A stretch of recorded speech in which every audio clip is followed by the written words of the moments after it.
अस्सलाम वालेकुम। बिस्मिल्लाहिर्रहमानिर्रहीम। मेरा नाम मोहम्मद इलियास फ़ारूकी है। तो मैंने एक छोटा सा स्टेप लिया था जापानीज़ ज़ुबान सिखाने का नेट के ऊपर, यूट्यूब के ऊपर अपना एक चैनल बनाया है। उसका मैंने एक लेक्चर अपलोड किया था, उससे काफ़ी लोगों को फ़ायदा हुआ। फिर मुझे बहुत सी कॉल्स आई हैं और कमेंट्स में आया है कि जी आप इसको थोड़ा सा और इम्प्रूव करें। तो मैंने कहा चलें मैं इसे इम्प्रूव करता हूँ और मैं आज नए सिरे से स्टार्ट करने लगा हूँ। तो आज इसकी जापानी लैंग्वेज क्लास का मैंने तारुफ सा करवा रहा हूँ, बेसिक सा। तो आज तारुफ की क्लास होगी। इसके अंदर मैं बताऊंगा कि हम ये जापानीज़ लैंग्वेज क्यों कर रहे हैं, कैसे कर रहे हैं, क्या करेंगे, इसका मकसद क्या है। तो आज है Japanese language orientation class. Japanese language orientation class, इसमें मैं आपको ये बताऊंगा कि जापानी लैंग्वेज को हम किस तरह करेंगे। तो हम स्टार्ट करते हैं। इसका मैंने इस ब्रीफ हिस्ट्री से स्टार्ट ले रहा हूँ। Number 1, brief history of Japanese language, यानी कि जापानी ज़ुबान का मुख्तसर तारुफ, इसकी बेस, ये कहाँ से आई है, कैसे हुई है, किस तरह इसका किससे ताल्लुक़ है, इसकी बेस क्या है, ओरिजिन क्या है। तो जापानी ज़ुबान जो है एक्चुअली ये चाइनीज़ से ड्राइव की हुई है, चाइनीज़ से ली गई है जापानीज़ लैंग्वेज जो है। काफ़ी हज़ारों साल पहले जब जापानीज़ चाइना में जाते थे बिज़नेस करने के लिए, तो वहाँ से ये लेकर आए हैं। चाइनीज़ के जापानीज़ से पहले लिखने का उन्होंने रस्मुल ख़त ईजाद कर लिए हुए थे। तो जापानी लैंग्वेज भी पिक्टोग्राम शक्लों की लैंग्वेज है, चाइनीज़ और जापानीज़। तो जापानीज़ में भी उन्होंने वही स्टाइल लफ्ज़ किया जो चाइनीज़ लिखते थे। मसलन कि अगर पानी लिखना है, इंसान लिखना है, किसी चीज़ की शक्ल बनानी है, दरख्त है, जो चीज़ जो आइटम उस वक्त मौजूद थी, जो उनके उस वक्त लवाजमात थे, उसके मुताबिक वो उसकी शक्ल बना दिया करते थे। इसलिए ये एक्चुअली शक्लों की ज़ुबान है। तो चाइनीज़ बेसिक लैंग्वेज जो है वो शक्लों की ज़ुबान है। जिस तरह हमारी उर्दू कई ज़ुबानों को मिलकर बनी हुई है, उसमें अरबी के अल्फाज हैं, फ़ारसी के अल्फाज शामिल हैं, उर्दू के हैं, हिंदी के हैं। इसी तरह जापानीज़ के अंदर चाइनीज़ का बहुत अमल दखल है।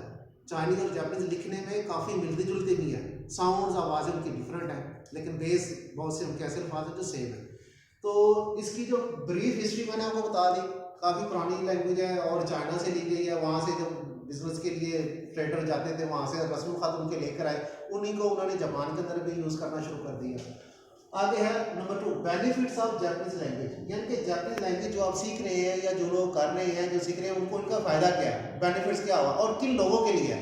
जापानी लैंग्वेज अगर कोई सीख रहा है तो ये किन लोगों के लिए हो सकती है। तो अभी हमारे यहाँ जो मौजूदा सिस्टम चल रहा है, इसमें जापान में लोग जाते हैं स्टडी के लिए, बच्चे जाते हैं वहाँ काम करने के लिए, वर्कर्स जाते हैं, और वो मेडिकल के लिए जाना चाहता है, वो बिजनेस करने के लिए जाना चाहता है। तो उन सब के को इनसे फ़ायदा होगा। तो ज़्यादातर जो मोस्ट बेनिफिशियल है ये स्टूडेंट्स के लिए और वर्कर्स के लिए। उसी के लिए ज़्यादा स्टेप किया हुआ है कि बहुत ज़्यादा कॉल्स आ रही है कि जी आप हमें इसे रेगुलर करें और इस कोर्स को एंड तक चलाएं, हमें इससे फ़ायदा हो रहा है। तो इसका बेनिफिट जो है वो उन लोगों के लिए है जो जापान में स्टडी के लिए जाना चाहते हैं या जापान में काम करने के लिए जाना चाहते हैं। उसके बाद है number 3, goal and aim to conduct this class. तो गोल भी वही है सेम कि इस क्लास का मकसद यह है कि जो लोग यहाँ पर नहीं आ सकते, हमारी क्लासेस जो हैं गुजरांवाला भी हो रही हैं, गुजरांवाला ये सेटेलाइट टाउन है, सईद इस्लामी कॉलेज, यहाँ पर भी हो रही हैं, लाहौर में हो रही हैं, गुलबर्ग में। लेकिन वो लोग जो यहाँ नहीं आ सकते, तो इसका मकसद ये है इस कोर्स का यूट्यूब पर देने का कि वो लोग जो ज्वाइन नहीं कर सकते, दूसरे मुल्क में हैं, दूर बैठे हुए हैं, आ नहीं सकते, तो वो इससे फ़ायदा उठाएँ। तो इसका मेन ये वीडियोस, ये लेक्चर्स अपलोड करने का मकसद ये है कि उन लोगों को इससे फ़ायदा हो जाए।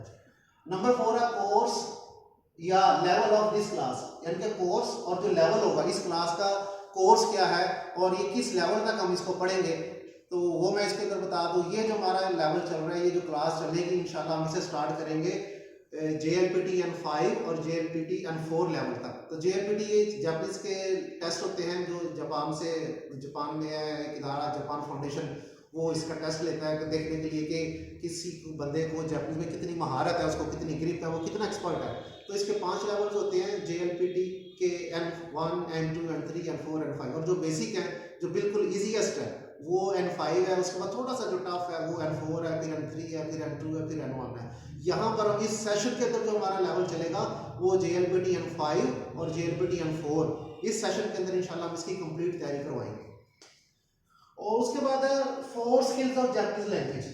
तो जापानीज लैंग्वेज की 4 स्किल्स हैं जिनकी हम यहाँ पर तैयारी करेंगे। उसके अंदर है listening, speaking, reading and writing, यानी कि listening, speaking, reading and writing, सुनना, बोलना पढ़ना और लिखना, इन तमाम को हम इस लेवल के अंदर, इस क्लास के अंदर इंशाल्लाह डिस्कस करेंगे स्टेप बाय स्टेप। और उसके बाद है published and uploaded by on YouTube by Pak channel TV channel. ये मेरे यूट्यूब चैनल का नाम है, पाक चैनल टीवी चैनल। ये जितनी भी क्लासेस होंगी, लेक्चर्स होंगे जो हम अपलोड कर रहे हैं, पब्लिश कर रहे हैं, यूट्यूब पर आपको मिलेंगे, वो पाक चैनल टीवी चैनल के थ्रू मिलेंगे।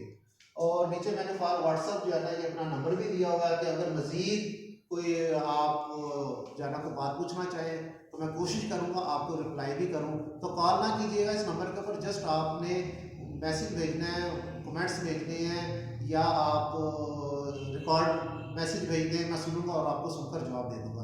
तो इस चैनल को आप सब्सक्राइब भी करें, कमेंट्स भी दें और इसको शेयर भी करें। और इस लैंग्वेज को आप कैसे ज़्यादा सीख सकते हैं, आप ऑफर्स करें। अगर आप जाना चाहते हैं कहीं पे जापान में वर्क के लिए या स्टडी के लिए, तो आप अपने कोई दोस्त बना लें जो आप सीख रहे हैं, ये आप आगे उनको टीच करें, उनको समझाएं, उनको बताएं, उनको पढ़ाएं, तो आपका ग्रुप बन जाएगा। तो लैंग्वेज आती ही तब है जब आप किसी से बोल चाल करेंगे। तो ये साथ साथ जो आप यहाँ पर सेशन होगा वो किसी से डिस्कस भी करें। तो इंशाल्लाह उम्मीद है आपको इस सेशन से काफ़ी फ़ायदा होगा, और मैं कोशिश करूंगा कि इजी से इजी तरीके से आपको जो है वो समझाया जाए। और मेरे पढ़ाने में, समझाने में ऑफ कोर्स मिस्टेक्स भी होंगी, आप उसे पॉइंट आउट कीजिए। और जो मेरे सीनियर्स हैं, जो मेरे टीचर्स हैं, अगर वो भी देखें तो जहाँ जहाँ मैं मिस्टेक कर रहा हूँ तो मुझे गाइड भी करें। मुझसे भी गलती हो सकती है, ऐसा पॉसिबल तो नहीं है कि मुझसे गलती नहीं होगी, मुझसे भी मिस्टेक्स होंगी, तो पॉइंट आउट कीजिएगा। तो इंशाल्लाह फिर नेक्स्ट क्लास में हम दोबारा मिलेंगे। तब तक के लिए इजाज़त दीजिए। अस्सलाम वालेकुम, अल्लाह हाफिज़।